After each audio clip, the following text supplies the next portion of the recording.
జై గురుదత్త.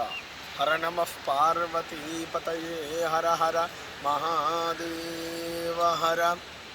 శ్రీ జ్యోతిర్వాస్తు విద్యాపీఠం ఈ సంవత్సరం మహత్తరమైనటువంటి తీర్థ సంగ్రహణం చేస్తూ అనేక తీర్థాలను సంగ్రహిస్తూ ఉన్నది మన విద్యాపీఠం.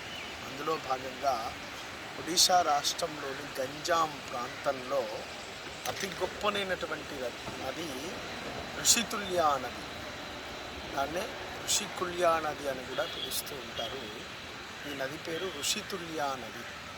ఇక్కడ ఉన్నటువంటి ఒక 76 కిలోమీటర్ల దూరంలో ఉన్నటువంటి ఋషిమాల అనేటువంటి పర్వతముల యొక్క సమూహములో నుండి ఉద్భవించేటువంటి విశిష్టమైనటువంటి నది ఈ నది.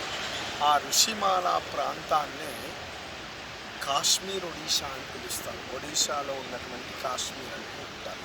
అంత పచ్చని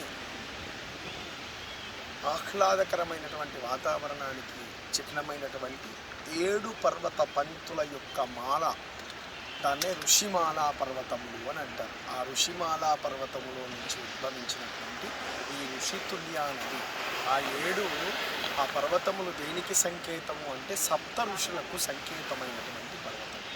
ఆ సప్త ఋషులు అక్కడ తపస్సు నిత్యం అనుష్ఠిస్తారని, సప్త ఋషుల యొక్క తపోధారల చేత ఏర్పడ్డటువంటి నది ఈ ఋషితుల్య నది.